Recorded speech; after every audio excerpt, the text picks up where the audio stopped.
Hey everyone, welcome to the Sesh Podcast, your go-to spot for all the cool stuff in the cannabis world. We love sharing stories and connecting with the movers and shakers in the game, and today we're super excited to be hanging out with one of the true OGs, Slinger. This Philly artist has been rocking the glass scene since '97, most well known for his sandblasting and use of pop imagery, including his now notorious adaptation of The Salt Girl. He's a pioneer, not just in glass art, but also in standing up for the scene. His film, Degenerate Art, is a must-see, showing the real deal about glass artists back in the day. So grab your rig, a fat dab, or something to smoke, and let's jump into a chat where art, activism, and cannabis all mix together. This is the Sesh Podcast, where every talk brings you something new. Now let's kick it off with Slinger. So I think we wanted to kick off this conversation today by just asking you, what was your earliest experience or your earliest memory of weed? Oh, wow. My earliest memory of weed, I think the first time I was ever around weed was I went to a David Bowie concert when I was 14 years old, and my neighbor took me that lived behind my house, and I had never been around weed before, and we got to the parking lot. I grew up on Long Island. We drove to the Meadowlands, New Jersey. And I had actually tried smoking a cigarette a couple of times at parties, but I never actually smoked weed. And we got to the parking lot and we went with a couple older folks, probably 17 or 18-year-olds that drove us to the concert. And when we got to the parking lot, they busted out a little metal pipe and started smoking, and they offered it to me. And I actually said no the first time. I think in my mind, I felt like I knew I was going to smoke, but for some reason, the first time I was offered, I already knew I was going to say no just to not just say yes right away or something. And then literally that same girl that took me to that concert, maybe less than 6 months later, took me to see the Grateful Dead at Madison Square Garden. And I drank like a 40 of Budweiser outside the concert. And we got in the show and people were passing her joints and bowls and oneies and stuff like that. And I was hitting like everything she was passing to me. What year are we in right now, roughly? I mean, actually, I can tell you exactly. It was September 16th, 1990. Okay. Because they actually released the show that I was at in Madison Square Garden. And that's the first time I ever inhaled marijuana, was at that show. Do you feel like you got high on the first time? I don't remember because I was drunk. And I was actually really stimulated by being in this concert. And then I do remember the next 3 or 4 times I smoked weed, I did not get high. And I was kind of bummed about it. And then I remember like the 5th time I smoked weed, I got hella stoned. And I remember being so happy about it. I was so excited that I was really stoned and high for my first time. I remember like not wanting to go home and sleeping over at my friend's house. And I remember barely being able to take my shoes off. Like I felt like I couldn't feel my legs, but I wasn't bugged out about it. I actually was like laughing about it. But I told my friend that he had to I think I was wearing combat boots and I was like, please take my shoes off. I can't even do it or whatever. Was that your first Grateful Dead? I was stoked on it. Was it your first? I was like 15 years old. And that was your first Dead show too? Yeah, that's actually my first and only Dead show that I ever saw with Jerry Garcia. Wow. I really didn't know what I was going to. My neighbor, who was a year or two older, would steal weed from her dad and play music for me. She got me into like Led Zeppelin and Grateful Dead. And like David Bowie and Squeeze and a bunch of like classic rock and stuff. And so she was one of my super early influences into like music and drug culture. I remember actually at that Grateful Dead show, there was some people dancing really crazy. And I must have made a comment to my friend, Vicky Wasserman. I said something to her about, I was like, yo, what's up with this crazy girl dancing all wild? And she was like, oh, she's on LSD. She's tripping. And that's the first time I heard about psychedelic use or like tripping or whatever. And it wasn't that long after that I actually tried mushrooms for my first time. But at that Dead show is the first time I really, heard about psychedelic drugs. So was this a lot experience? Were you in the lot for this, or where were you seeing all this go down? No, actually, this is Madison Square Garden in New York City. So they didn't really have a lot. There were some maybe like parking garages that had little shakedown type scenes, but MSG didn't exactly have that kind of parking lot situation. And I actually grew up on Long Island, and I grew up in Great Neck, New York, and there's like actually a train station in my town that goes right to Penn Station, which is right attached to Madison Square Garden. So super easy for me as a 14-year-old to just get on the train, and it takes you literally right to the venue. So yeah, like I was just on the streets of New York, right outside. She got me the ticket. I just remember, like I said, drinking a 40 ounce of Budweiser and feeling super drunk from that or whatever. Yeah, there's some fun that goes on outside of MSG. I remember I did my first Fish show this past year there, and it was a show to remember. So I know that there is no traditional lot, but it still is really fun outside that stadium. It's crazy. And you yourself, are you more of a Fish guy than a Dead guy? You make Fish is definitely way more my generation. And after I went to that Dead show, to be honest with you, when I was growing up, I was way more into like punk rock and indie rock and alternative rock. It was like the early 90s. So I was into like Jane's Addiction and the Pixies and those kind of bands. I liked classic rock music, but I wasn't like stuck on that type of music. When I first went to college, I knew a couple people that liked Fish, but I thought through, like, there were like frat boys and stuff that like Fish, and that kind of like turned me off. I was really like an alternative punk rock, like, I don't know. I was just always trying to be different. And eventually I ended up hitchhiking across the United States with a dude I met in college because I was bored. I actually was like finishing my sophomore year of school. I didn't want to know what I wanted to do for the summer. And long story short, a friend of mine convinced me that we should try to like go to Alaska or whatever, to try to work in process service. We actually did, but we hitchhiked across the country to Seattle, and the dude I was hitchhiking with was really into Fish. And so we ended up like street kids living on the streets of Seattle for a couple of weeks, and Fish came to town, and we went to the venue, and he like scored us tickets and acid. And that was my first show with Fish, which was super awesome. And I wasn't 100% convinced though. And then I went to like 3 or 4 or 5 other shows with him over the course of the next year. And then I went to like, one particular show where everything just lined up, like the drugs and the music and everything was just so amazing. I see. The whole experience was next level. Like I felt like I walked through some portal to like another dimension. And I remember walking out of that concert. That was like Binghamton 19 in December 14th, 1995. I was 21 years old. Nice. I was actually growing indoor weed. I remember actually, I lived in Ithaca at the time, and we were tripping super hard in the car on the way back from the concert from Binghamton. And we got back to Ithaca, and I immediately harvested my first indoor crop, actually. There was something in me that told me it was time. Yeah, that's great timing. But yeah, actually, so I ended up getting really into Fish, going on Fish tour, following the band around, selling burritos and t-shirts and water and sodas and stuff, and, sleeping in rest stop parking lots. And I legitimately owned like a VW bus. And yeah. So going back to the roots then, when did this transition into glass for you? When did you become Slinger? Or when were you Marble Slinger? Yeah. And when did Marble Slinger become just Slinger? Yeah, that's a good question. Well, I was going to school in Ithaca, New York. I actually studied filmmaking, which will answer your questions later, how I got into making a movie. But while I was going to school, I became friends with a bunch of the local guys who were super into the local weed scene. And they were basically my weed dealers. And one of them, his name was Ezra. He actually was the first person I ever saw blow glass pipes. And he ended up moving to the West Coast, linking up with a couple of other guys. I think it was like Marcel at the time, and this dude Pedro. And he would like send me their glass back when I was a college student, and me and my friend Derek would sell their glass to other college kids that we were going to school with.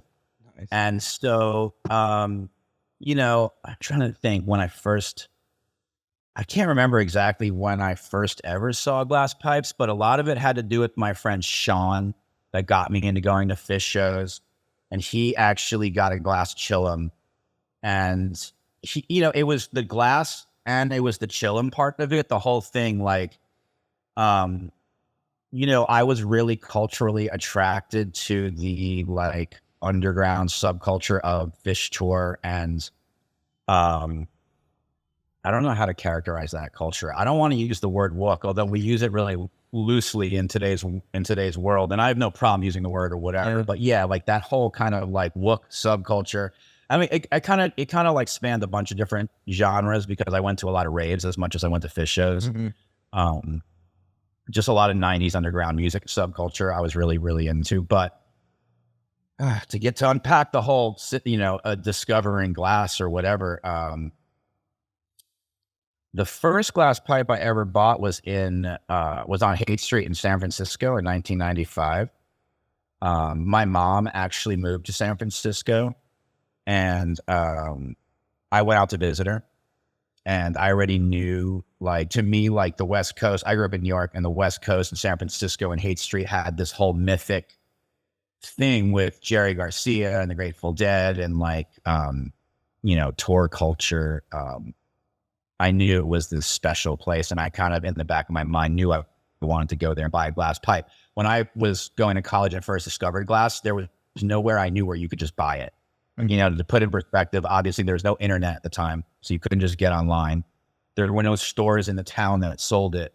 Most head shops didn't even carry it. I'm talking 1994. It's like pre-Operation Pipe Dream days. Did you have Operation Pipe Dream didn't even happen for another 10 years after that? Yeah, exactly. So that's like way.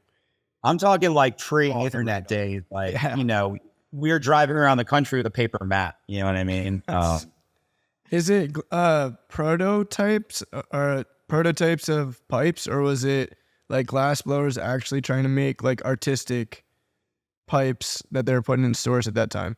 Was it more just like basic spoons, or were people trying to make art? Prototype was probably the first thing. The basic spoons were the art.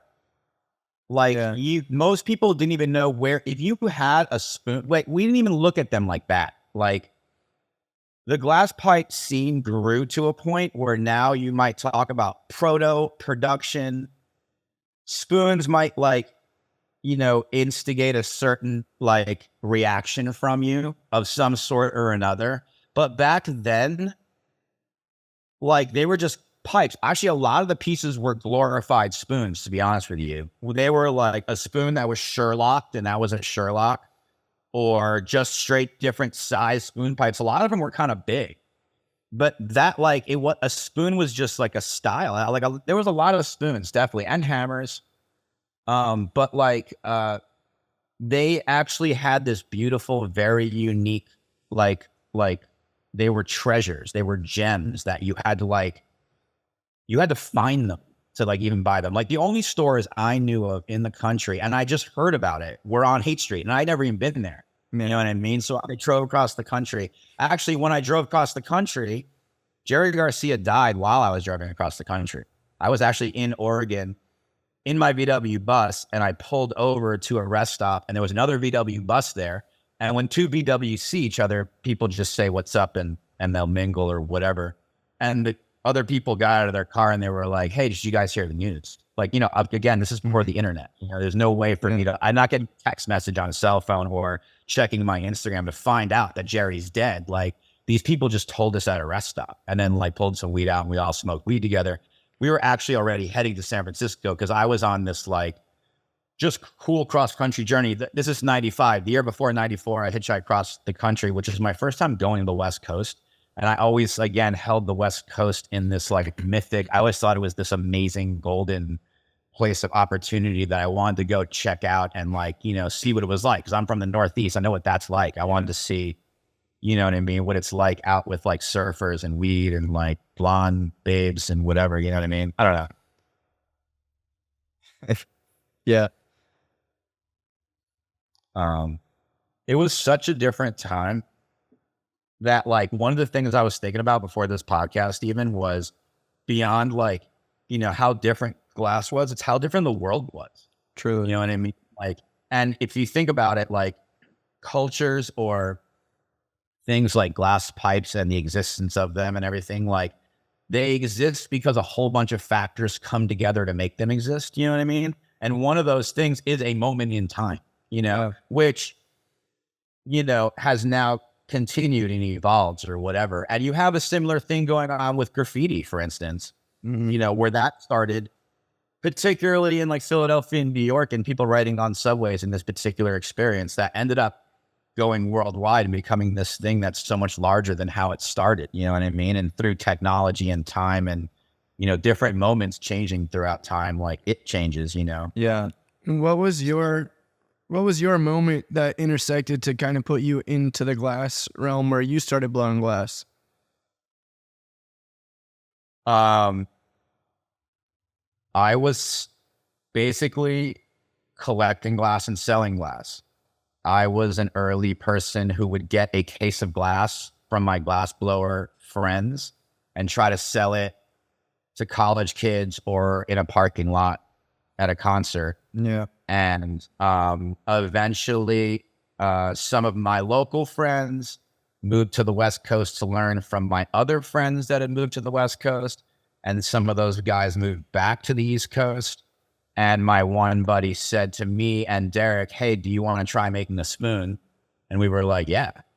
And we went over to his house and we each tried to make one. You know what I mean? Like he just let us, it's like if you came to my studio and I was like, fuck it, you guys, have you ever tried this before? And just let me try it. You know what I mean? Whatever. And then another different friend of mine who had also, they had basically both gone out to like, I think my homie Zach had been living in Bellingham, Washington, and my friends Seth and Pat had gone out and lived with them for like a snowboarding season. And they each kind of crudely learned how to make a spoon pipe and then came back, you know what I mean? And like sort of knew how to like make a spoon. And like I said, again, this is 97, I guess. 97 is when I first started. So, there was barely, this is Ithaca, New York. There was barely anyone that did it. So it was like, if you could make a spoon, it was like, you had like a career because there were all these college kids who would give you whatever, I don't know, 20, 30, 40, 50, 60 bucks for it, whatever, however cool it was or whatever, however big it was. So then another one of my friends, long story short, was like living in a house full of drug addicts and needed a better place to live. And me and Derek were living in this 5-bedroom house, growing some indoor weed in one of the bedrooms. And we're like, hey, dude, you want to move in here? We want to like learn how to blow glass. Maybe you could show us. You could live here. Actually, we're growing this weed. We'll get you high the whole time, And then so bada bing, bada boom, we sort of, this dude moved in. His name was Pat Kiefer, and we kind of became his apprentice. And we had this loose agreement where he kind of provided everything for us to blow glass, everything being one welding torch for me and Derek to sort of split. Derek is D-Rec, right? What's that? Derek is D-Rec? Yeah, Derek is D-Rec. Nice. There's a little small group of us that me and D-Rec and Gasp and Ease and maybe a few other guys that have retired at this point. We were all like buddies before any of us blew glass. So we kind of have a bit of a tight bond because we just known each other for so long and like, knew each other. We're friends before we were even involved in this glass journey or whatever. I mean, particularly me and Derek actually, because, Derek and I were really good friends in college or whatever. We just were friends. We just liked each other, had a lot of similar interests. We loved to get high, loved to do psychedelics, liked music a lot. Rock and roll. Derek played in bands. I was basically like a fanboy for the bands Derek played in, to be honest with you. I'm not a musician, so I like, but I love music to death. So yeah, honestly, like when Derek and I started blowing glass together, we ended up choosing to move to Seattle not too long after we started or whatever to link up with one of our good friends who had moved out there. That was kind of the best glass blower amongst our friends group. And he had invited us out there. I was like, hey, you should come out here and like, learn from us or whatever. Learn from me. And so Derek and I moved out to Seattle and we ended up, in like kind of a whole community of glass blowers through our friend Ezra. And, at the time, there were like a lot of great people involved, but there was also a lot of sketchy people involved. And like the kind of people that blew glass back in 1997 were way more of an outlaw type personality, for better and for worse. You know what I mean? Like, and we were kind of outlaw type people too. We like to grow weed and sell weed and like exist on the other side of the law. But yeah, the scene was really kind of underground, and like you had to sort of be careful about who you let into your circle and stuff like that. And So were you Slinger? so right there, Derek and I had a really close bond because we knew each other really well. Yeah. And we had genuine love for each other, and we weren't going to like, you know, steal each other's style or secrets or fuck each other over. And there's all sorts of like shenanigans and sketchy, you know, stuff that, you know, you're talking about a quote unquote, I wouldn't even call it an industry at this point. It's still, I like to refer to it more as a scene, because like, it wasn't like I was going to like Vegas trade shows. It wasn't like there were, you know, glass pipe shows or classes. There was no respect. I mean, this shit was so underground. I can't even explain it. But there was no social media to hype it up, or no one was cool. No one was making money. Glass pipes didn't go for that much money. You know what I mean? Like glass pipe that cost a couple $100 was an expensive glass pipe. Yeah. You know what I mean? Were you going by Slinger over there, or were you still going by your name when you went out to Seattle? I know it was kind of under him. I was going by my name when I went out to Seattle. I wasn't very good at blowing glass, so there wasn't really a reason for me to do anything. I became a full-time glass blower in August of 1997. I started blowing glass spring of 97. August 97, I went to the Great Went Fish Show, which is like a fish festival type show. It was on an Air Force base in the northernmost part of Maine, and there was like something like 75 or 80,000 people there. And I showed up with like my little Ghibli one hitters and bomb slides and little jars and all the littlest crappy crap that I could possibly make out of glass. At the time, I'd probably been blowing glass for less than 6 months.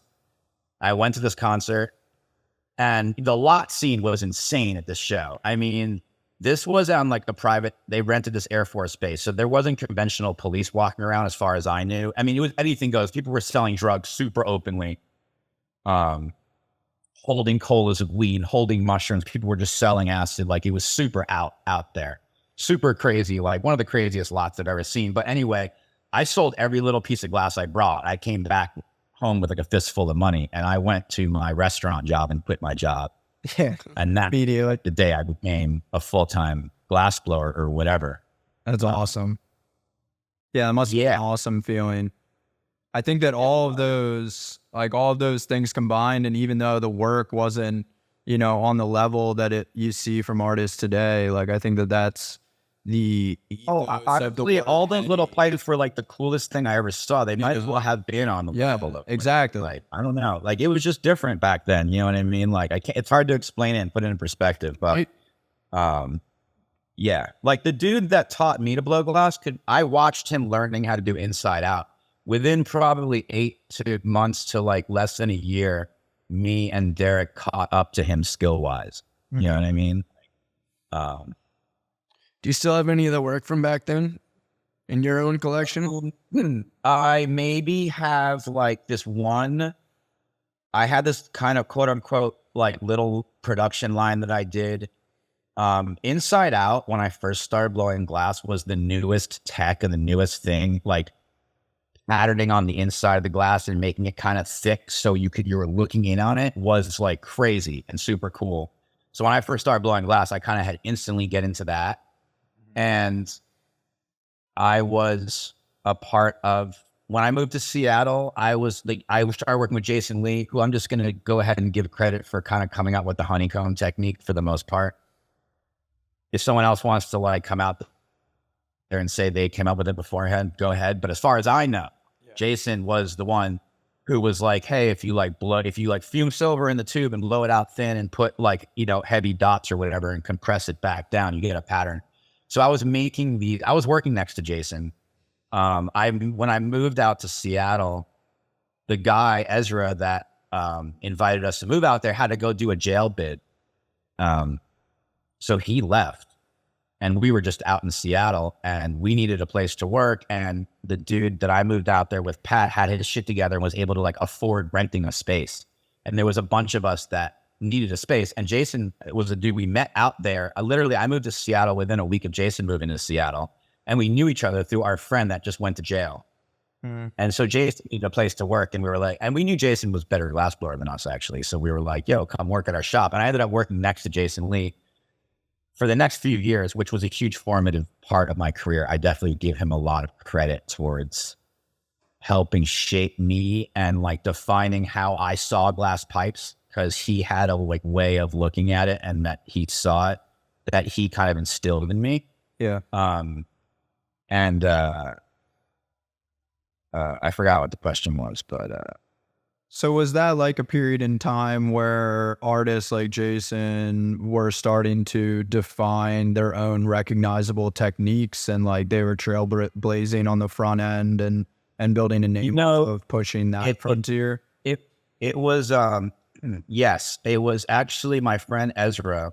The thing that he did amongst a lot of things that he did was he was the first one in our friends group to really start signing his work in like a really distinct way, which was he made an EZ Milli and was putting this on all his pieces.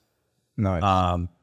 I feel like before that, I knew that some of the Snodgrass people maybe would write their names with stringers on the bottom, like Hugh, and even Snodgrass would do an S or something, but this was super distinct. And the cool thing is that, you know, when it comes to glass and whatever, and you can see it today, there's always another generation that comes and like sort of smashes the last generation and like just has a new wave of like style and like just kind of takes over. And when I moved to Seattle in 97, this crew in Seattle, stretching to Bellingham, was kind of the new wave taking over from what guys like Snodgrass were doing, basically, with like this crazy thick inside out style that people really wanted. Like people were going crazy for on the fish lot. And we were increasing the prices and increasing the difficulty of the pieces. And what we noticed is at first everyone wanted an Ezra pipe because they knew his name was attached to it. You could like follow his work and stuff. And so kind of from there, we all started to slowly get into like actually like signing our work and putting our name out there to some degree or another. I put out a bunch of pieces before I became Marble Slinger. I put a bunch of pieces out that had an AG in a marble, because my real name's Aaron Golbert, so that was my initials or whatever. So did you do marbles? When did you start to do marbles, or did you not ever do marbles for the? I always like fucked around and made marbles, mostly as a decoration to put on pieces, but also separately. But the whole marble slinger and that whole thing, actually, the story really is that when I first started using the internet in around the year 2000, I had met a homie who now goes by BC Bubbleman on Fish Tour in 98. And him and I stayed in touch after we met on Fish Tour. Actually, me and Jason Lee were on Fish Tour in 98. Trying to go to the Gorge show. Our van broke down. I ended up going to the side of the road and trying to hitchhike. And this dude, Mark Richardson, who's BC Bubbleman, picked me up. He was in a car by himself, actually, because he had just come over the border from Canada. And the people he was going to come with had like decided not to go to the show. I was like, hey, can we go pick up my friends? He was like, yeah. So we grabbed Jason, went to the Gorge, had a great time. Amazing shows. And we kept in touch. And then I started selling him Blast up in Canada. And there was this huge, actually, I got my first Hotmail account to talk to him because back then I just started using like a cell phone and it was super expensive to call Canada. I live in Seattle. Yeah. And so he was like, yo, get like a email account and we can like talk through email. And actually there was like a cyber cafe in my neighborhood in Capitol Hill. So I used to go to, and my neighbors actually were baristas at that cyber cafe. So they would let me use the computers for free. And I would go there. I had a Hotmail account and I would talk to Bubble Man and like, I sent him glass over the border. And there was this huge website called overgrow.com, which was like this huge weed website, very international. There were people from all over the world, people in Australia. It was really popular in Australia and Europe and Canada and the United States, and it was mostly a grow forum. The glass was not a big part of the forum.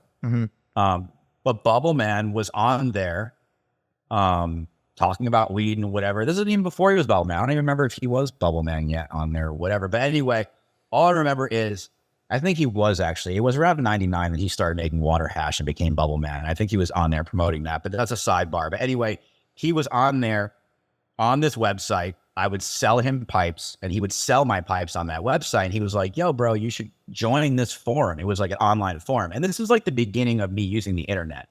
And marijuana is not legal anywhere. It's not even medically legal. Maybe they just started to like do that Prop 215 thing in San Francisco or whatever. But like, you know, for all intents and purposes, in the back of my mind, I'm manufacturing drug paraphernalia and I'm not trying to incriminate myself, especially if this whole forum is about marijuana. Like, you got to remember, back in these days, if you walked into a head shop, you couldn't use the word bong, and you had to say that the pipes were for tobacco use only. I mean, you really had to like say that For a long time. Yeah. like, and you could get in like a lot of trouble or kicked out at least or whatever. Yeah. For doing that, right? So, you know, I felt like if I go on this website that's all about growing weed, I mean, literally, Bubble Man would buy one of my pipes and then sell it to someone he would like post a picture of it, and someone else would like send him a message, and he would like work out a payment and send them this pipe. And then some grower would buy the pipe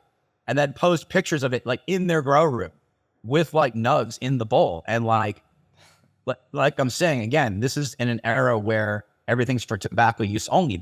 So I'm immediately like, holy shit, like this website is big. Like, if the feds try to like, and this is pre-Operation Pipe Dreams, by the way, this is a few years before that, but I already knew, like, I come from an era where weed is super illegal and people get in trouble, you know what I mean? Like, and depending on what state you are, and then there's like, you know, federal crime of like, you know, interstate traffic and all that shit. I was well aware of all this kind of stuff because I was someone that broke a lot of these laws, you know what I mean? Like, Yeah, and that's always the mentality of most of the folks as people, well. half of the people, not Jason at all, but most of the people that got me into blowing glass and taught me about blowing glass in my early days, they're all drug dealers, for the most part. And so was I, basically, for the most part, or whatever. Into the beginning of my career, honestly, taking crazy. I mean, let me like reiterate where we were. I was living in Seattle and Bellingham in like the 90s. You know what I mean? British Columbia was right above us. You know what I mean? And California was not popping up as hard as it was now. So you can do the math. Everyone was involved. Yeah. It's a team effort there. Tough in a way. So you were trying to hide that you were slinging pipes then? So is that how Mark? So long story short, I decided to, long story long, I decided to get on this forum that's about weed growing and smoking. And I'm like, all right, well, if I call myself Marble Slinger, it kind of sounds like I'm like more legit than like Pipe Slinger. You know what I'm saying? Like, and I was really into drum and bass at the time, to speak to my rave roots. And there's a DJ from New York City, where I'm from, called DJ Soul Slinger. And I thought the dude was a super cool dude. Love his music, love his DJing. Thought the name was dope. And I just kind of like appropriated the concept. I was like, all right, I'll be Marble Slinger. Yeah, it's awesome. And it was just a screen name for this forum. But what happened was, I got on the forum and I started posting my pipes, and people were sending me private messages. Yo, bro, how much for that pipe? And I started selling pipes through that forum, and then other people would get them and post them and be like, I just got a Marble Slinger pipe. You know what I mean? Because that was my screen name there, you know?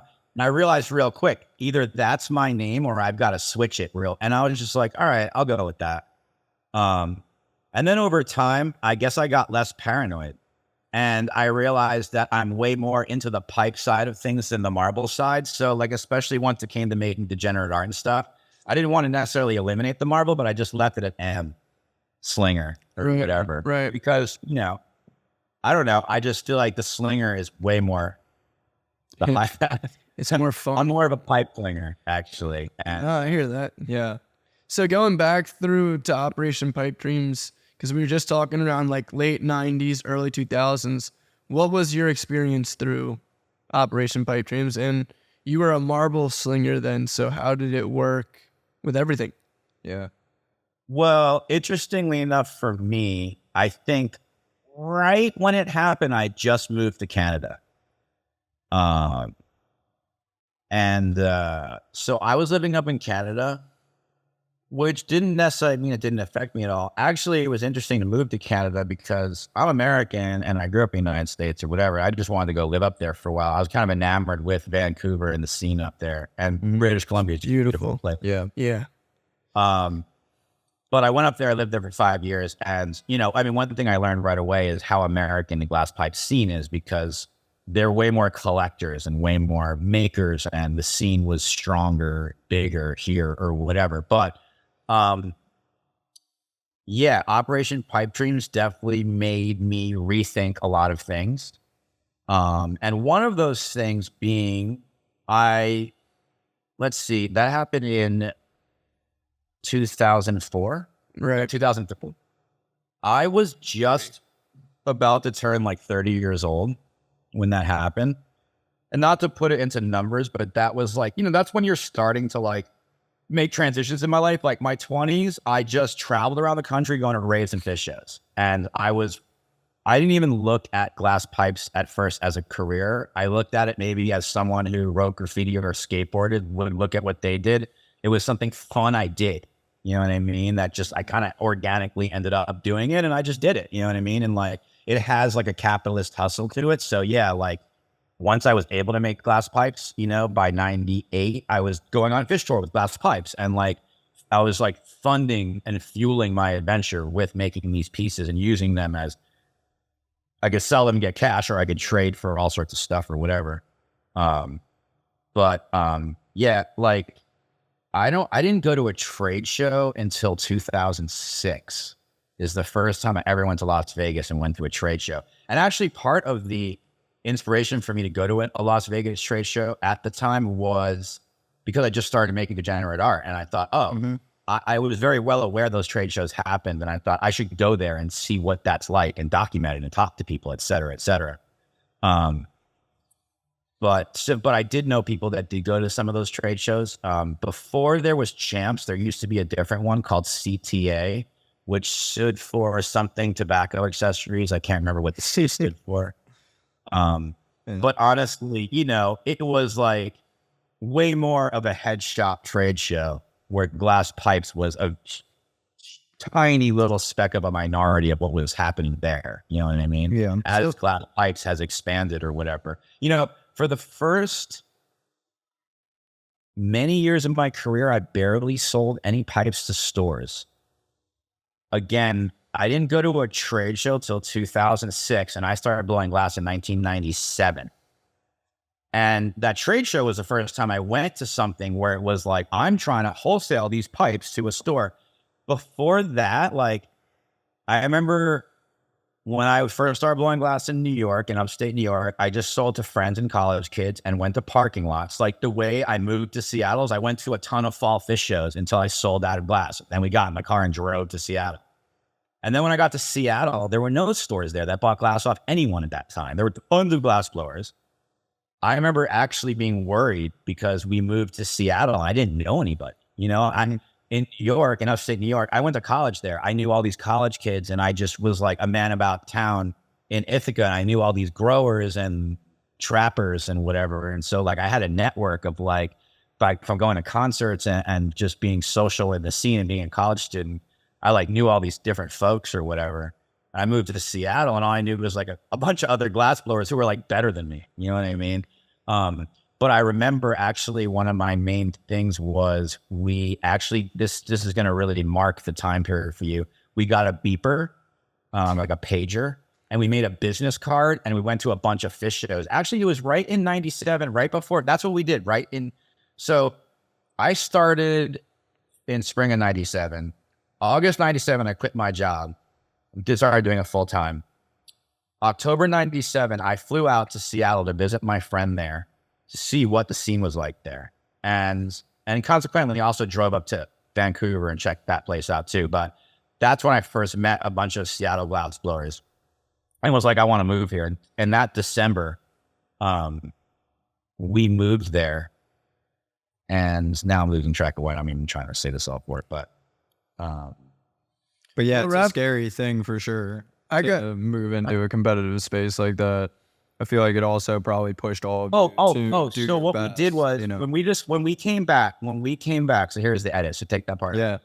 When I came back after that trip to Seattle, my first trip ever to Seattle in October 97, we decided we wanted to move there. What I did was, this is my story. The reason I'm telling this story is to illustrate how business was done and how pipes were sold, just to pull you back in here on track of what I'm saying to you. Mm-hmm. I didn't know about going to stores, you know what I mean? So a part of making glass was selling glass, and a part of that was being a hustler. And so if you were someone who sold drugs and grew weed and sold weed and were in that world already, you fit right into that. And Derek and I were in that world and we did that, you know what I mean? So, and we were artsy dudes. So it all kind of flowed. But what we did was we had a pager and we made business cards with our pager number on it.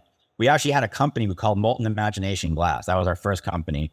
And one of our graffiti friends did a graffiti character holding a Sherlock with smoke going around it. And we actually gave business cards out at all the fish shows we went to right before we moved to Seattle. And then there was literally one or two random like people who owned stores that somehow got the business card and like would call. We had like a voicemail attached to the pagers. You could call and like leave a message. Like, I think we had a message like, hey, welcome to Molten Imagination Glass, leave a message. And he would be like, hey, like I own this head shop. We want to buy your stuff. And we'd be like, oh, okay, shit. So we actually started doing business with a couple stores via that. That was my first experience selling to one or two stores. But most of it, when I moved to Seattle, I just met, like, again, trappers and growers. And we courted those type people. And then I would make a pile of glass and Jason and I would go on fish tour, 98, 99. I'd go on tour and then I'd like sell out of glass and go back home and just continue to make glass, basically. Just straight swinging.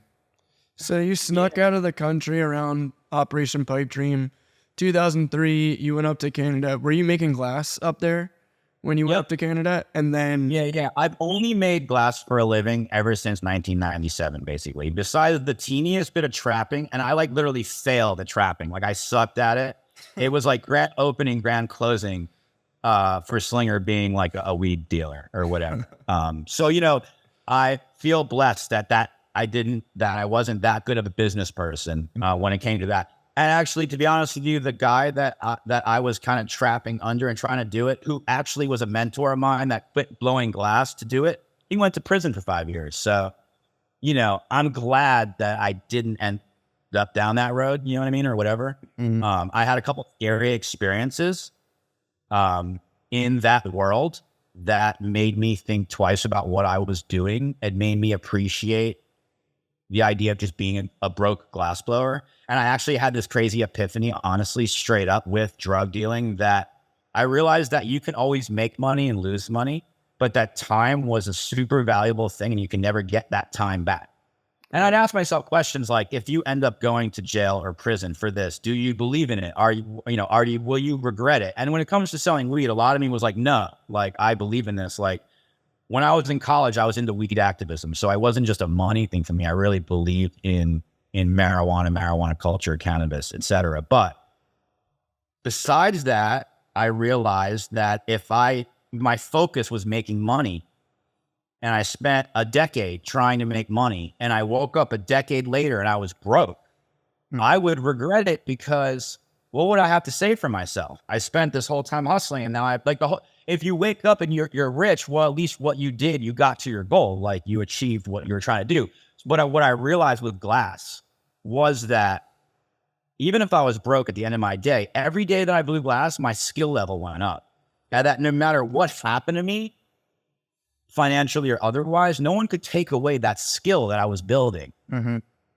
I realized, and that was like investing in yourself right there. Yeah. That no one, no matter what happened to me, like you can't like take that away, And so I just realized how valuable that was. And that was about spending your time wisely. And at that point, I just put my head down in the studio. It really was like between 97 and 99. I was blowing glass pretty seriously, but at the same time, I blew glass with the goal to party.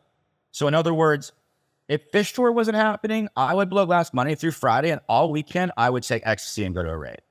And then on Monday, I'd be like recovering from that and trying to like get back in the groove. Mind you, I'm also trying to figure out the medium of glass blowing. I didn't take any classes. I'm just learning from these other dudes who are like high school dropouts and are like kind of better at me, and they know what they're doing, but they're not very good at explaining it. You know what I mean? And we're all on drugs like the whole time.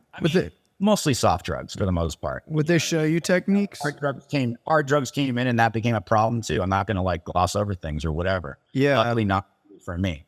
Yeah, CJ does bring up a good thing was like, you know, how was your experience with, you know, people being kind of open with their techniques or open door into their studios so that you could watch over their shoulder versus, you know, was there any situations where people tried to kind of block you out?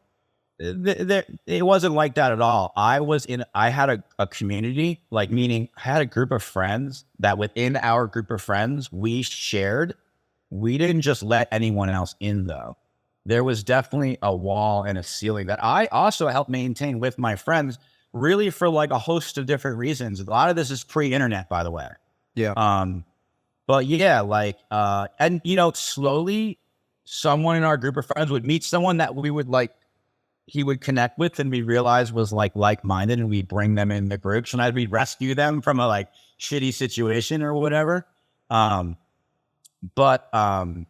It wasn't really like, it was like usually, I don't know. I didn't really go to strangers' studios and just try to like see what was going on. I mean, there was no, how did you even go to a stranger's studio? I don't know. It was weird. It was different. Like, yeah, it's hard to explain the scene back then. There were definitely times where I maybe visited a couple other people's studios, but not that much. Like I was within this weird core group of folks up in the Northwest who like, we were like a clique. Yeah. Squad, a clan, a crew of sorts. You know what I'm saying? So fast forwarding to the mid 2000s, you said that you started Degenerate Art. What made you start to think about wanting to do the film, and what kind of got you going on the film? Yeah. I would say a couple different factors. And Operation Pipe Dreams, and also getting to like my just about 10-year mark in blowing glass and wondering what my future was in this medium, in this culture, in this industry, in this scene. And then having the revelation that I am the scene, you know what I mean? That there's, that the scene can be whatever I want to push and wherever I want to go with it. Yeah. And actually also coincidentally, there was this bong company that was popular called PHX, and they actually set out to make a video called Operation Pipe Works. I think it's called, it's on YouTube. It's terrible. They actually, I think they interviewed Snodgrass in there. I'm not sure, but they came to a glass show that Gasp threw in San Francisco in 2003. And they interviewed me and Jason Lee and Gasp and Amber Pellegrini and maybe a few of us. And they included it in this video they made about glass pipes, but 75 to 90% of the video is horrible for a million reasons. I actually found the video so repulsive that I found it insulting. And this is around the time, I think around 2000, it was 2002 that I moved up to Vancouver. And when I moved to Vancouver, I wasn't as connected to this community I was a part of in Seattle and Bellingham anymore. So I started using the internet more than ever. And that was like, there was a forum online called the Lamp Workers Forum. Now it's changed. I think it still exists. I'm not sure what it's called right now, but it's gone through lots of incarnations. But I was on one of the original incarnations of this Lamp Workers Forum. Mm-hmm. And wait, what was my point about this again? What was the question? I'm sorry. The question is how shitty the documentary was into the Lamp Workers. Oh yeah. So on this forum, I started like talking about with people like, you know, in public posts about this video and how bad it was and da-da-da. And then I started even talking about probably around 2003, I think even I started talking on this forum about how I wanted to make a movie or whatever. And it wasn't until 2006 that I actually motivated to finally start doing it or whatever. But yeah, so this terrible movie, I started to realize, I mean, I went to school for documentary film and I realized how powerful a film can be Sometimes it might be someone's introduction to a culture or like their first way of knowing about something. And if you put that in the hands of someone else, you give them this like huge responsibility. And I started to worry after seeing this Operation Pipeworks film by PHX that some outsider was going to make this really horrible film, but it was going to get popular. And then we were going to have to do like damage control. Yeah. I imagined that in my head. Mm-hmm. And so I kind of felt this urgency after seeing how horrible that movie was and imagining that just more horrible. The thing about that film was, I wouldn't even call it a film. I'm being like polite by calling it a film. The thing about that video was that it just didn't take what we did seriously. And me and my friends took it really seriously. Yeah. So I felt this urgency to like, and I realized again, the power of propaganda. And now another factor that happened was around that time, 2003, I watched this documentary called Style Wars, which is a documentary about graffiti that came out in like 1982 or 1983. And I'd never seen it up until that time. And it was amazing. Like that documentary instantly became my favorite documentary. And there's something about the power of this movie where it took this art form where these people are committing a crime and they're vandalizing something, and it put it into a cultural context, which allowed people to kind of honestly take it seriously and consider it in a way that even myself hadn't totally considered it, which I think actually led to like, honestly, an intellectualization of graffiti art. Like in other words, in today's world, someone might analyze graffiti and talk about how the classist idea of people taking back space. In other words, you know, if you're a big corporation, you have money, you can buy a billboard and advertise whatever you want. Yep. In whatever neighborhood you want. But if you're a poor person living in a neighborhood and you don't have money, you can't broadcast your belief or your logo or whatever you want to say on a billboard because you don't have the money. So that becomes a class situation on who has a voice. Mm-hmm. You know, and especially inner city neighborhoods where graffiti thrives, it kind of makes sense. You know, buildings and property that's owned by privately or owned by the city, people writing their names on it or marking it up. There's something symbolic about there. And my point of all that is like, this film is so powerful that now I can like intellectualize someone tagging. And I thought to myself, if I can do that, then we could do that with glass pipes too. Yeah. You know what I mean? Really put it in context. Other subcultures like graffiti and skateboarding and tattoo art running parallel to the subculture of glass pipes in a lot of different ways. 100%. So, you know, if you want to understand the future, or try to predict the future or know where you're going, you have to know where you're coming from and understand history. And so to understand the history of those subcultures and understand how those subcultures evolved and branched out, can actually, you know what it showed me? It showed me the power. I was like, because what happened was not only did I watch that documentary Style Wars, but subsequently, there were other artists who weren't even necessarily huge graffiti artists, just cool graphic artists that I was into, like this dude Sam Flores or this dude Bigfoot or whatever. And I was watching these like, there was Upper Playground is like a clothing company and like a label or whatever that was putting out like art and t-shirts and stuff like that in the 90s by like groups of artists from like California and stuff like that. And they put out these videos where they interviewed the artists. And these artists are the dudes who were like in Juxtapoz magazine, right? Yeah. Watching these videos with these artists. This is even, again, before the internet, before you were able to like watch YouTube or whatever. But anyway, like these videos are circulating. This one was called The Run Up. Another one was called Dithers. And there were interviews with these artists, little 5-minute interviews with David Cho and Sam Flores and Bigfoot, all these dudes. And every other one of these dudes in the interview, at some point, they're like, how'd you get into art? How did you get into this? And they're like, oh, I saw Style Wars on PBS. Or my friend brought over a VHS of Style Wars and he put it in. And that like sparked my interest in art and blah, blah, blah, blah. And that's how I got here. Yeah. And I was, damn, dude, that movie is so powerful. Like, it's so strong. Yeah. And again, I went to school for filmmaking, and in school, one of the things that was hammered into my head was that film is propaganda, that movies are propaganda, moving image is propaganda, and it can be used as such a powerful tool. If you think about it, I can have a conversation with you till I'm blue in the face, and at some point you might lose track of what I'm saying. But if I put it into the context of a movie and put it on and press play, people usually shut up and watch, and it's a great way to just like download a bunch of information right into someone's head.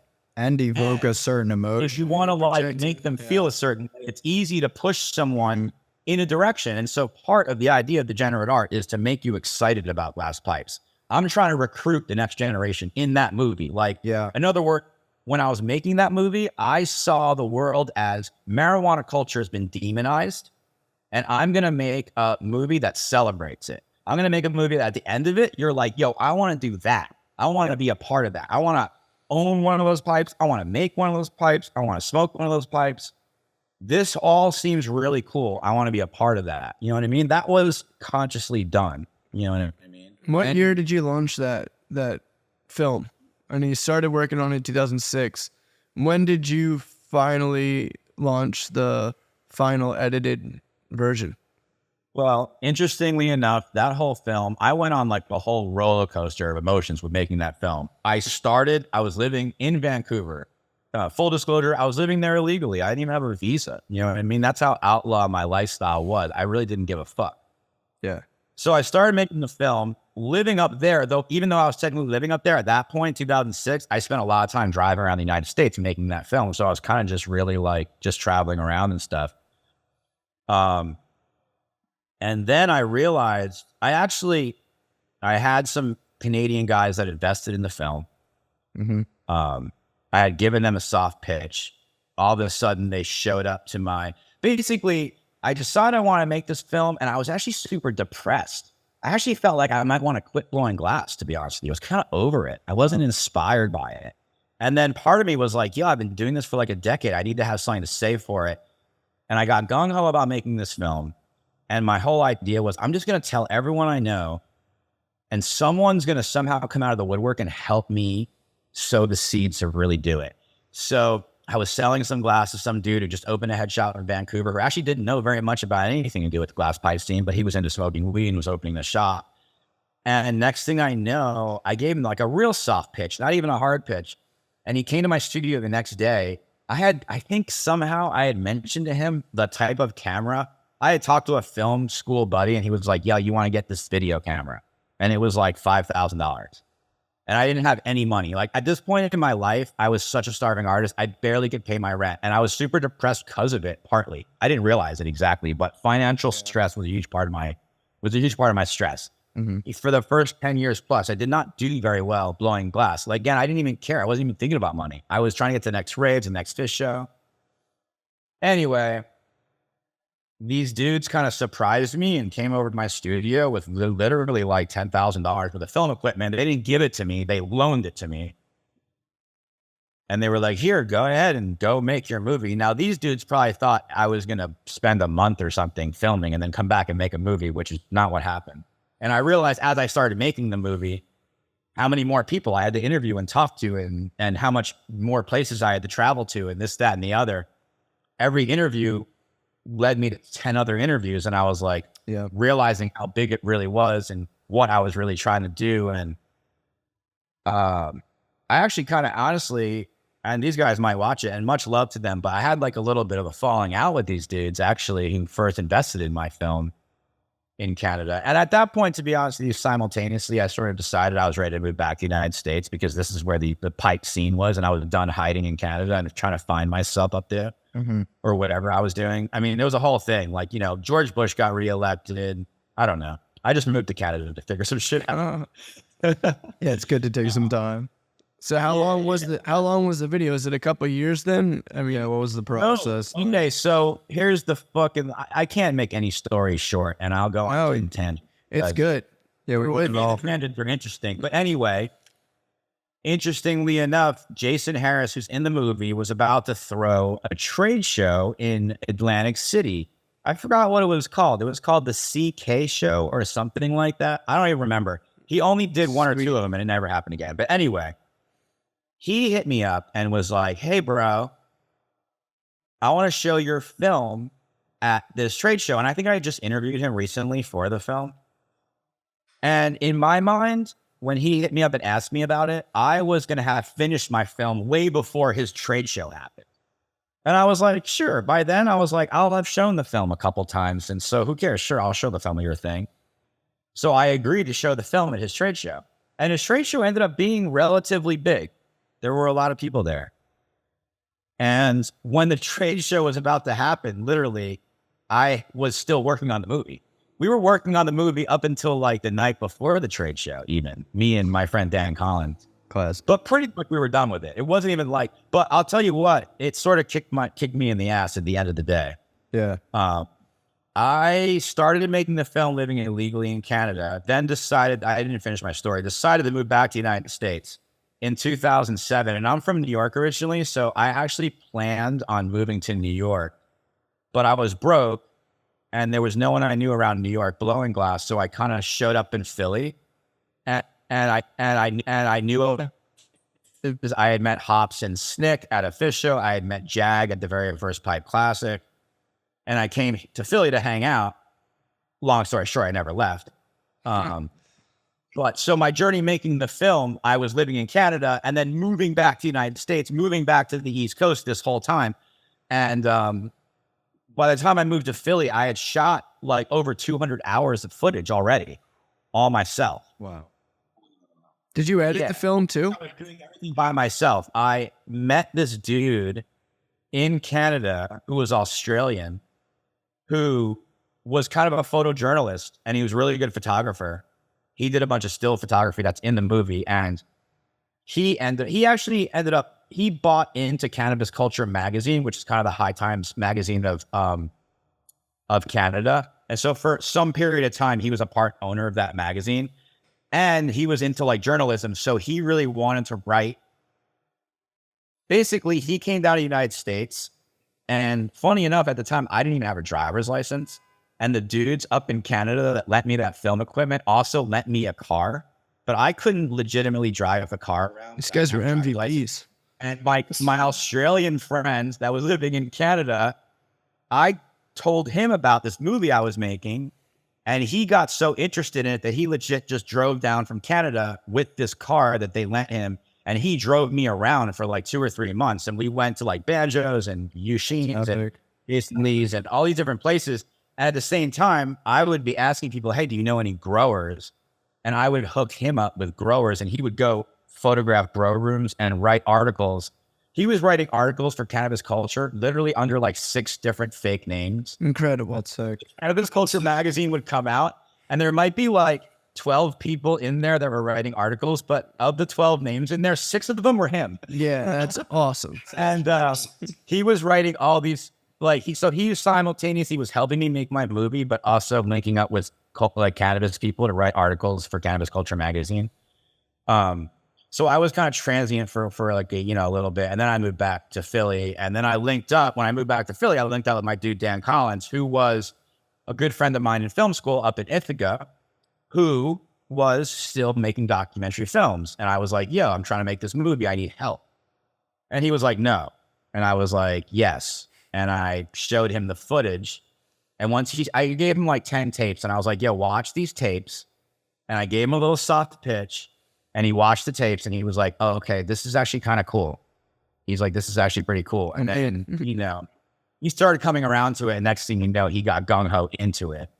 And so it was really good for me to move back to Philly or whatever. But to answer your question in a very long thing, 2011 was that Jason Harris trade show. It was actually, we showed the film to an audience for the first time ever the night before my birthday, October 12th. So today's October 11th. Yeah. My birthday's Friday, October 13th. Nice. So literally tomorrow, October 12th, will be the 12-year anniversary of showing that movie to a live audience for the first time ever. It was actually crazy because I remember a night or two before that, I'd watched the movie for the first time ever, like press play and watched the movie full from the start to the end with the music, with everything, like not just individual scenes and segments and whatever. And I remember the very first time I watched the movie at Dan's house.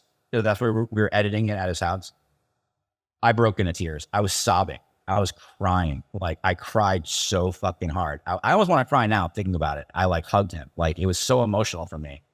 And I gotta say, showing the film at that one first trade show, the very, very, very first showing of it, I look back at that night as one of the greatest nights of my life. And I didn't even realize it. I didn't even realize it was going to happen like that at all. And it's interesting because I went to film school and I'm kind of a film snob. And when you go to a movie theater and you watch a movie, I'm the kind of person that, like, my parents, when I used to go to go to see a movie with my mom, if we were in the movie and someone was talking, my mom would turn around and tell the people to shut the fuck up. Like, and I grew up, like, when you watch a movie, you're quiet. Yep. Like, movies are not sporting events, are not concerts. Yep. You go there quiet and really respectful and you, like, really pay attention. So they started playing the movie at this trade show at Jason Harris's thing or whatever. And there was a packed audience. I remember, I think it was like Creep Records or some headshot bought out the bar. Everyone was wasted. And as soon as the movie started playing, everyone was hooting and hollering and yelling at the screen and just, I don't even know. It was, and at first I almost felt insulted. Yeah. Like, at first I was almost like, shut up, like, quiet. Like, I worked really hard on this. Like, everyone, like, stop talking, like, pay attention to what I did. But then real quick, I realized that this was awesome. I was like, holy shit, no, they're all, like, so fucking hype on this shit. Yeah, you're striking that chord. Juiced. Yeah, you're evoking the emotion you wanted to when you set out. What's that? I said you're evoking the emotion that you wanted to when you set out to start the film. I mean, I say this to people now all the time. No glass pipe I ever made has had the effect on people as that movie has. You know what I mean? Like, people come up to me and go, yo, like, that movie, like, changed my life, or it got me into glass, or, like, that's why I make glass, or whatever, or, like, something, right? Like, I'm not even gonna put words in people's mouth, but I get a lot of amazing in-person and through the internet messages about that movie, like, amazing messages that bring me to tears, that make me feel, like, super warm inside. Like, you know, Yeah. no one's ever said that about my glass, and no problem. I'm not mad at that. You know what I mean? Like, my glass isn't necessarily evoking those type of emotions. People have said to me, hey, cool work, bro, or whatever. You know what I mean? Like, I've gotten the pats on the back for the glass, but I'm talking, like, I've never felt the kind of, like, feedback, you know what I mean, that I've ever gotten. That first showing of the film was amazing. And then subsequently, I showed it at another couple trade shows. The second showing of that movie was at the Glassroots trade show, which I think it was the second year that trade show happened. And that was amazing too. I remember sitting in the front row. I think I was sitting next to, like, maybe Marcel and Jason Wing, and they weren't at the show, or at least one of those guys, maybe both of them, weren't at the show. I remember, like, all these people in the room in Grassroots were in the movie who weren't at the first showing. I was excited. I was so excited for these people to see it and to be in the room and be next to them while they watched it. You know what I mean? Like, there's a huge part of me that enjoyed a lot of the viewings, the initial showings of the film. I like to watch the audience and feel the audience's vibe. And it's really crazy when people would laugh at a part that you're kind of supposed to laugh at, or they would, like, or get quiet, or, you know what I mean? Like, feeling the audience react. Sometimes it wasn't even like a huge reaction. It was subtle, but there was something about it that I was like, I don't know. It was cool. It's like, it's an amazing feeling. It's kind of an amazing. That enriches. To, like, make something and watch an audience react to it and be so into it. But I mean, like, yeah, like I said, my own first experience with the film, I was completely in tears. So, you know, the best mantra with art and creating stuff is, if, like, you like it, you make it for yourself to some extent or another. And if you like it and you feel something from it and you connect with it, chances are other people are going to also connect with it and feel something. I'm like, you know, it's been beyond, like, what I could have ever expected with that film, and a bunch of stuff lined up. I mean, so I showed it, like, in 2011, but then I applied to, like, 19 film festivals. And when you apply to a film festival, it costs money. I think it costs like $50 or $100 per application. So I applied to 19 film festivals, which, again, it just cost me a lot of money to do that. I got rejected from every single film festival except for South by Southwest, which literally I couldn't have been. I mean, seriously, and again, that's actually, to me, like, I would say kind of like one of the highest points in my career period, because South by Southwest is actually a very reputable film festival. It's very important in the world of film. Yeah, Films that these kind of film festivals, like I even talked to the director that year, and they get something like the documentary section. They'll have over 2,000 applicants, and they choose like 20 or something like that. You know what I mean? Like, it's very competitive, and in a sense, film festivals are trade shows for films. Like the industry goes to these trade shows. They go to Sundance, they go to Tribeca, they go to the New York Film Festival, they go to South by Southwest, and et cetera, film festivals. And they're looking, they're shopping for movies. People are, trying to get the rights to films, and it means something. And it's pretty cool, actually.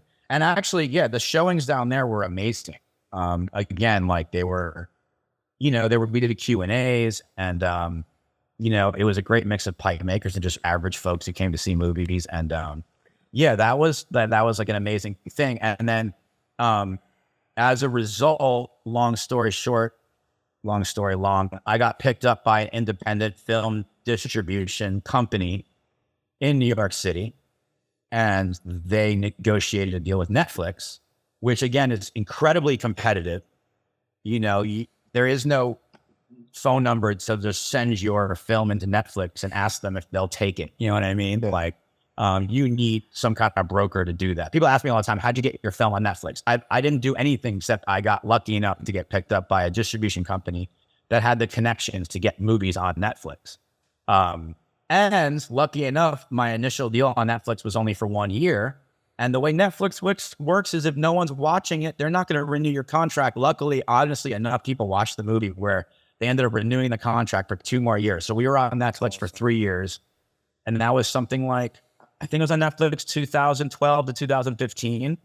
And, that was at a pivotal time when most of America was switching to, like, Netflix was starting to become the #1 source of content for people to watch content, to watch movies and programs and shows and et cetera. You know what I mean? And streaming was becoming the thing. We were just getting away from the sending the DVDs back for Netflix. When I first got Netflix, I got your DVDs in the mail, put it back in the mail or whatever. So yeah, like perfect timing. Like I actually think Netflix is even more competitive today than ever. In fact, back then, Netflix wasn't producing its own content. At some point, not that long after that, Netflix started their own production companies, and most of the stuff you see on Netflix now is produced by Netflix. That's why they don't, you know what I mean? Really realize there's money to be made. And so they're like, no, like you go to Amazon Prime, most of the stuff on there is produced by Amazon Prime. You know what I mean? Yeah, whatever. The stuff that's like the mainstream stuff or whatever. So we got lucky in a lot of ways. I got lucky that I made a film that was able to appeal to a wider audience than just people who already knew about glass pipes. You know what I mean? And you would have never known how far that would go when you took that first step. And I think that speaks volumes to like having an idea and just starting on it. And also to what you were saying earlier about, enjoying the journey and focusing on the process and, the intangible things that come out of the time. The journey wasn't always enjoyable. Think of it like this. It was like a second job that instead of getting a paycheck, I paid to do it. Right. Yeah. And no one was saying, hey, and when you're done, you're going to get the South by Southwest and Netflix. So definitely not. I didn't even know any of that. No. There was no promise of any of that. So you're just I would like after work be like, all right, I'm going to Dan's house. And like literally I paid Dan to edit the movie. He didn't do it for free. You know what I mean? Like, especially when he first started working for me, it was a job. Like he needed a paycheck. It wasn't like, hey buddy, bro, look homie. Yeah, I got you. Those glass. Yeah. Book me out every weekend and I'll put your shit on my screen. No, I paid him like good money to do it. Like, and I'm a pipe maker who was barely making my rent on the first of the month. Yeah. So I had to do shit. Like I did a bunch of fundraisers, jobless and everyone I did a fundraiser at Easy Street Gallery back in the day when they were a thing in Brooklyn, and all these pipe makers, I had like over 100 pipe makers donated glass pieces, and I was selling glass pieces. I had a bunch of sponsors in the very beginning of Degenerate Art. If you see a few logos, it's because those people gave me money. Yeah. And so I sold some sponsorship, but I just put a lot of my own money into it too, literally. And that's when I started a production line and hired Devidita to make work for me. And that became my way of like having extra money and, more importantly, extra time to like not have to blow glass, but actually be able to go to work on this thing that just cost me money. You know what I mean? Like, which also ended up being, you know, that ended up being a great thing in and of itself as well. You know, the more that you've spread out and diversified your mediums, you know, I think the more stability you have overall, and also the more like diverse experience that you can call back now, you know, 20, 30 years later. And I think that kind of transitions a little bit, sorry, Sling, into what I wanted to talk about. You've nailed it down on the film thing, but I really wanted to get into, and John was talking about a little bit here, more of the other iconic stuff you're known for. For example, the Assault Girl that I'm wearing here on my hoodie, you know, and you've done a great job of taking your brand beyond the glass art. So what was really your reasoning behind starting some of the graphics and some of the branding stuff that you've done and really allowed you to take your stuff to the next level and give you that freedom that you're talking about here? Well, the interesting part about it is that the whole jump into that, there was no intention of branding or making the Assault Girl my logo or any of that stuff. It was actually very organic, but let me break it down like this. When it got to around 2006, the same exact time that I was very depressed, I was like basically sick of blowing glass because I was not making enough money to barely pay my bills. Or like I would make a bunch of glass and I would go to a bunch of head shops and I would offer it to them. They wouldn't want, I wouldn't know where to sell it. I'd go to these shops, they wouldn't buy it. I'd be online trying to sell it. I couldn't sell it. My landlord would be mad at me and stuff. And then at that point, I'm just trying to make something that maybe someone wants to buy, and it's not fun anymore. And then I'm asking myself, why do I do this? Like, I'm not having fun and I'm not making money. Like, this sucks. So, you know, there was a saying in glass that I heard all the time, which is it's all dots and lines, which is essentially what I was doing. I was when it came to glass, I've always been really into the pattern, into dots and lines. So honeycomb technique or inside out dots or wigwags or reticellos or like hand drawing different patterns or whatever. Like I did all that stuff as much as I could to the point where I was just bored of it all. And then actually simultaneously, I was living in Vancouver. And the graffiti scene is pretty hot up there. Particularly, actually, there's some pretty cool stencil graffiti happening. And there was this one particular artist named The Dark who was doing this really cool, oversized stencil graffiti around town that caught my attention. I thought it was like the coolest thing I ever saw. Then I was just starting to use the internet. And I was isolated. I was up in Vancouver. I didn't have a lot of friends. I was spending a lot more time on the internet in my studio. And I discovered stencil graffiti online. I discovered Banksy. And I thought all that shit was super cool to the point where I was like, I want to get in on this. And I started cutting stencils for fun. And in fact, I would be like working on like a pipe, like a cool bubbler, a headpiece. And I would like have my bubbler built and I'd like have a marble or a cane or something I was putting on the piece, right? And that's more of a naked piece right there. But back before I was doing sandblasting, I would put a lot of attachments and things on the piece. And I didn't have a Bunsen burner back then or anything like that. So you would take the piece out of the kiln. Sometimes I get to a lot of points where I'd be like scared to flash the piece and keep it warm. So I would take the piece out of the kiln and I would like have the marble I wanted to put on there. And I'd put a marble on there and then I'd like get the marble on there and then put it back in the kiln. You have to like wait for 15 minutes for the piece to the garage to take it out and do your next move. And sometimes it was like, I had nothing while I was waiting. I would sit and cut a stencil. And I got super into cutting these stencils where I actually was having way more fun artistically cutting the stencils. And then I would like be bored. I'd get on my little BMX bike and I'd ride around the neighborhood and I'd spray paint the stencil on like, you know, dumpsters or whatever and do like super toy stencil graffiti. Yeah. And I was having a blast. I thought it was the coolest shit. It was so much fun. I could like come up with different image ideas based on whatever I was feeling and I could throw it places. And I thought in some ways it was cryptic. Like I had this one I was doing of a hand with an eyeball and I would like put them all over the place. And I thought, I used to like see graffiti and I would look at it and I'd go, I wonder who did that and why they did it, what the story is behind it. And like, it was really interesting to me beyond just the mark on the wall. And as a result, I would like to create graffiti that people would ask the same questions and be like, yo, what's up with this guy who's putting these like hands with the eyeballs all over the place? And like, I love that idea of art is just out there and making you think or question things and stuff like that. And like, to be honest with you, when I was growing up around Manhattan in the like late 80s, early 90s, was right around when Shepard Fairey was first putting up the Andre the Giant stickers. Like Andre the Giant has a CDO base stickers before he ever had clothing attached or any of that stuff. Yeah. And I remember seeing the stickers in the Lower East Side in Manhattan. And actually, when I first saw the stickers, I actually thought it was advertising something, but I didn't know what it was. I didn't actually see it as art.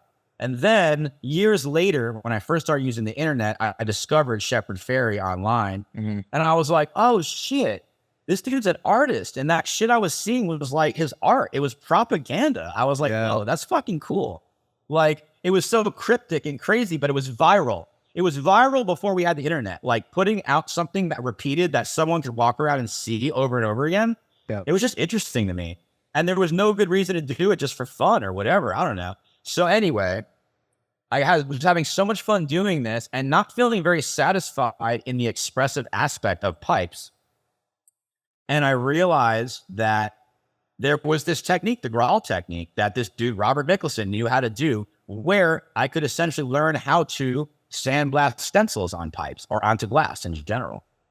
And that was a huge thing for me. And I saved up my money. And I actually, at the time, thought I was crazy for doing it. I was living in Vancouver, BC. This dude lives in Florida. And by the way, again, this is like, to me, Robert Mickelson was like a professional glass artist. Yeah. Like, I only knew him and seeing videos. I never met the dude. And I was like, professional dude. And I like saved up my money to like fly down to Florida, get a hotel room and take his class, his growl class, with my full intentions. Like, I had all these images I was working on already, doing stencil graffiti and stuff. I had these ideas of stuff that I wanted to do. And it was getting me excited about glass again. I remember actually, so I went down to Mickelson's class and I took his class and I was making sections in the class. And I remember I made a few sections and he was like encouraging us to take the sections and make like a finished piece out of it. And this is a time where you definitely were not allowed to make a pipe in his class or any mainstream class. This is also a time where there were no pipe maker classes. That didn't exist yet. A pipe maker teaching a class on making pipes or on making glass at all, that didn't exist yet at all. And in fact, I was taking this class. I was about 10 years into blowing glass, and this was the first glass class I ever took in my life. Everything I learned was from my friends. So I told him, I was like, hey, I'm actually going to take these sections home and make bubblers out of them because I need to pay for this class that I just took. Yeah, and which is exactly what I did. I might show you pictures of those pieces. I have pictures on my old glasspipes.org that I could pull up. Yeah, we'll dig those up and post it for sure. The sections in those pieces I made in that class. Fantastic. But, so here's what was his response to you saying that though?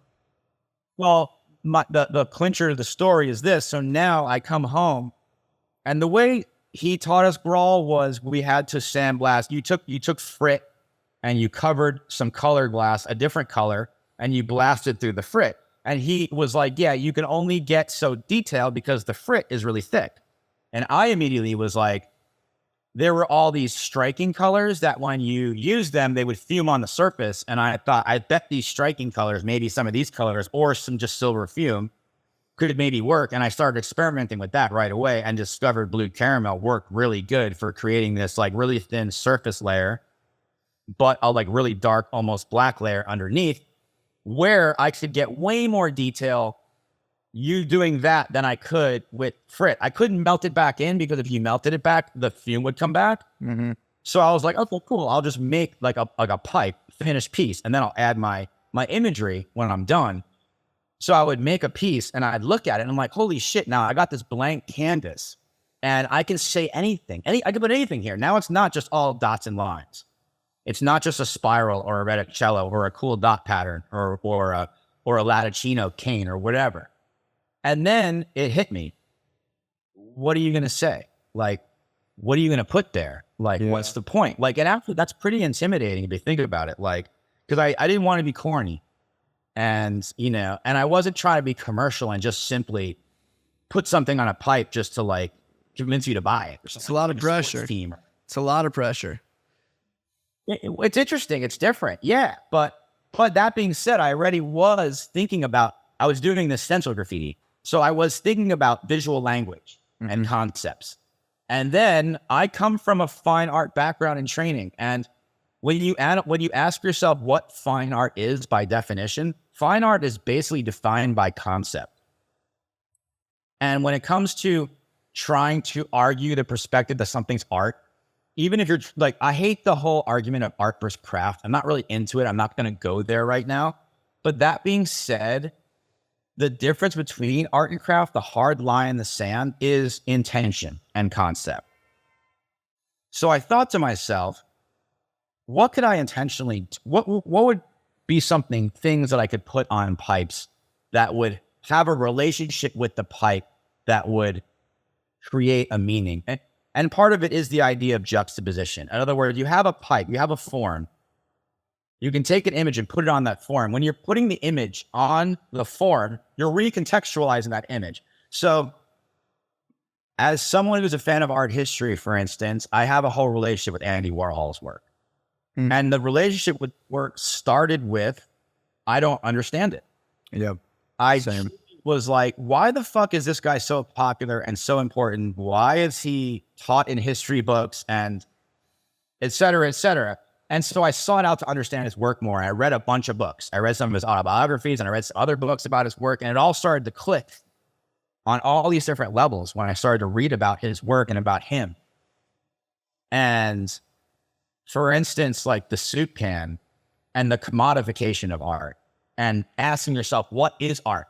And so in other words, I remember we would get a lot of blowback from the mainstream glass community in the late 90s, early 2000s, like you go to the gas conference in 2003. And, you told people you were a pipe maker and they would like think you, like basically when it comes to the glass community, lamp workers, flame workers are like the lowest level of glass blowing. They don't even consider us, we don't blow glass, right? Furnace glass is really cool and lamp working is lame. And then when it comes to lamp working, pipe makers are like the lamest of the. This is actually the bottom of the totem pole. We're like the lowest class, lowest caste, shit on fruit.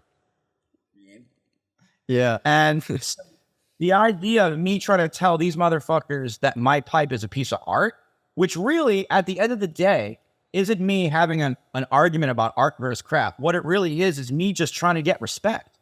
Yeah. That's what I realized is when you try to say this shit's art, it's not because you're really trying to argue some perspective. It's really just a respect thing. Because, again, marijuana culture and pipe culture has been demonized for so long that why would anyone take it seriously until they have more information? You know what I mean? Like, which is why you make a movie or et cetera, et cetera. Yeah. I think so. That documentary. Almost there. How I got to the brand. Yeah. It's on my pipes. Now I've got a blank canvas and I'm coming up with things, right? And one of the things I like is I ask myself, okay, I'm an artist. What am I going to say? What's my voice? What's my background? Where am I coming from? What's my form of cultural expression, right? And straight up, put it in a, simple, hard perspective. As a white American male, the first thing that comes to mind really is consumerism and capitalism. I mean, like, to go back to what we were saying earlier, logos, advertisements, billboards, corporations, commercials on television, the capitalist consumer vibe, that's what my culture is. That's what I've been surrounded by. If I'm watching a sporting event, the player's got logos all over him. If I'm driving down the street, there's billboards. If I'm looking through a magazine, there's advertisements. If I'm watching television, they stop my show and they're forcing me to, you know what I mean? And like, you go on and on and on. Brands run it. In America, United States, it's like ad nauseum. So I'm thinking, I'm a fan of like hip hop and stuff. I'm a fan of sampling something and making something new out of it. Yep. And the idea of taking a corporate logo, stealing it, recontextualizing it, remixing it, making it my own is interesting to me. And so I started playing with that idea on my pipes. And that led me to remixing the Barn Soft Girl. Now, I have this line of pieces I'm selling. These blue caramel Sherlocks and hammers, sidecars, bubblers, spoons. And I'm designing all these new images. I'm getting every week I'm getting inspired. I'm like, I got a new different idea and I'm coming up with different images. And I got to this point where I had like 50 or 60 or 70 images that I was kind of rotating through. You know, I'm also running a business here. Even before Davidita comes in, I'm still making some kind of production lines here where I'm like, all right, I'm going to make 20 slides and I've got 20 different images, or like, you know, or I got 10 different images. I'm going to do 2 of each, you know what I mean? And then I sell those 20 slides to a store, let's say, and the store hits me back and they're like, well, these 3 images, like, we need more of these. Like, everyone bought these, but no one just wants to sell it. You know what I mean? Right. And so certain things, I did realize certain images sold better for sometimes obvious reasons, like they were just more pop oriented, like the Morton Salt Girl, and I like recontextualize a Dolly melting clock, you know, and some of these things like the soup can on the pipe, or the Dolly clock on the pipe. My original thought process of why I chose it was the whole argument are pipes art. Mm-hmm. And I thought to myself, these artists in time were radical artists, like Dali and Warhol are obvious examples that we know of like artists that like changed the landscape of art. And to me, art history is a conversation throughout time. And these artists' work was a really important part of that conversation. Their work changed the conversation of art. When Warhol came along and painted soup cans and put them up and said, that's art. You know, at first people were like, what? The critics were like, that's shit. He was only trying to charge $100. He wasn't like, no, that's worth millions of dollars. Like, Yeah. it took time for people to see how influential that became on what came next. And then the next generations. Eventually people were like, holy shit, that work's actually worth a lot because it's been so influential. And that's actually a lot of how art and art value works. Like, that's why Warhol's work has this value. It might have been a silk screen done by an assistant, but it's the concept. You know what I mean? You can close your eyes and you remember it. You know, I'm an art nerd, and I thought, I fucking hate these stuck up. I'm an art nerd, but I'm also like on the streets, like at the fish show in the lot on ecstasy. You know what I mean? Like, Yeah. So I live in both worlds. the part of me that wants to like shove it up the butts of these like stuck up academic institutional people and be like, pipes are art. And I'm going to prove it to you by creating a pipe that's art. Like, I'm going to create a pipe that I can write a 20-page manifesto about. Because that's actually what art is at the end of the day. All that stuck up, pretentious, fine art bullshit comes down to like someone writing a bunch of big words down in the right order that it makes sense to a bunch of other academic institutional nerds. And they're like, yes, That's art. yes. Yep. Yes, this square of blue is definitely the most genius thing I've ever seen because of this 20-page treatise on it. You know what I mean? Like, yeah. So that's why you got to push past like the challenges of what do I put out, and I think put it out, because some of these things needed to kind of like exist in society and exist in culture before, you know, that 20-page manifesto can even be finished being written in some cases. So what happened was, and this is the final, I'm now answering the question. Sure. Is after doing this stuff on my glass, I asked myself, could some of these images survive without the pipe? If you can't take a bong hit out of it, will someone still care about the Morton Salt Girl holding a machine gun? And so I put it on a t-shirt, and that's it. That's what happened. And that was the beginning of that chapter. Divorced the pipe, and people still wanted it and liked it. And in fact, what it did was it reached a wider audience. You don't have to know and you don't have to smoke weed to see that shirt and be interested in it. Maybe you'll like it, maybe you don't. A lot of people who wear those shirts tell me that they get a lot of comments on it when they wear it. And so I realized that is part of the allure of the shirt. And I'll be honest with you, I don't wear those shirts very often or at all, because I'm the kind of person that likes to fade into a background of a lot of situations. I don't necessarily want strangers being like, hey, cool shirt, and let me talk to you about it. I want to like, sometimes I want to like have my hood up and just kind of like Run away. in line to get caught. I don't necessarily want to wear a shirt that's like, hey, come chat with me. Right. Although that being said, that's exactly what t-shirts are. I love that about t-shirts. And you know, if I wear a shirt like a Grateful Dead shirt, for instance, the reason you wear that shirt is you connect with other people who are like-minded that like the same shit you wear. If I wear a Grateful Dead shirt out in the world, some guy will be like, yo, nice shirt, bro. And you're like, oh yeah, you like the Grateful Dead? Like, that's what's up. And you like, you know what I mean? Sometimes it's just a this or that. Sometimes you have a new friend or whatever, but that's a part of that. Even just tie-dye in general, I think. Yeah. I think that transitions us, Sling, to our final point here really is, where do you see the future of this art market and world going? I know you and I talked a couple months ago, and you told me you really felt reborn as the second half of your glass and art career. You know, you kind of look at this as your next phase and your next chapter. So where do you see yourself going with this whole art movement, and where's the rest of your career looking like as far as you've seen and can tell? Yeah, and what excites you in your day-to-day now, you know? Well, I mean, in general, I feel like the scene is going to also mimic society. My general answer to that question, off the top of my head, without thinking too hard about it, is AI. And the reason I say that is because that's where everything's moving right now. Like crazy shit's happening with AI, computers. And in fact, I've been asked this question in interviews for over a decade. I remember being interviewed for the Pipe Classic, I think, over a decade ago or something like that. And they were like, where do you see the future of glass pipes? Same question. And I said the same exact thing then as I didn't say AI, I said computers.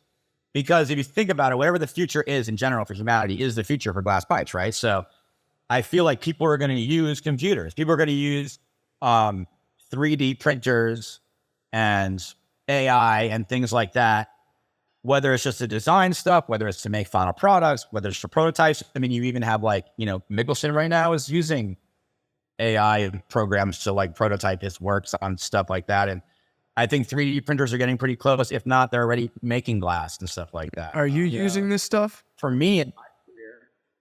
Sorry, go ahead. I said, are you using this stuff? Are you using AI right now? And are you using 3D printers? And are you using... No, I'm not. But next time you talk to me, the answer will be yes.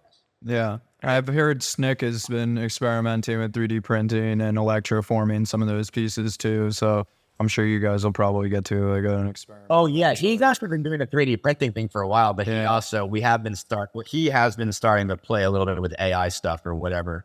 Yeah.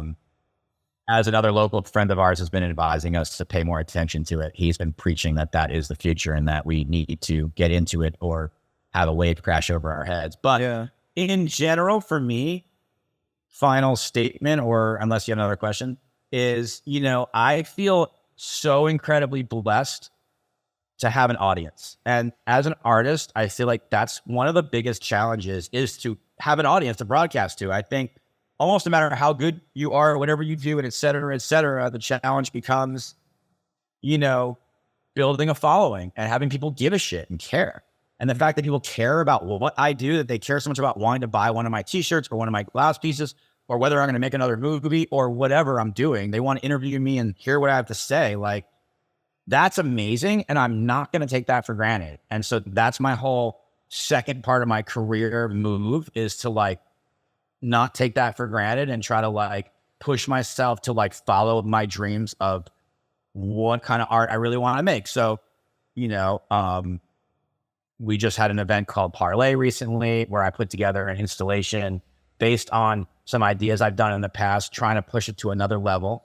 And in general, trying to dig deep and find more personal expression and do things that aren't at all motivated by money, that I'm not worried about whether there's a product to sell. I'm not thinking about who the target audience is.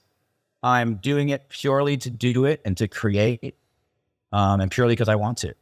And then just let it have a life of its own.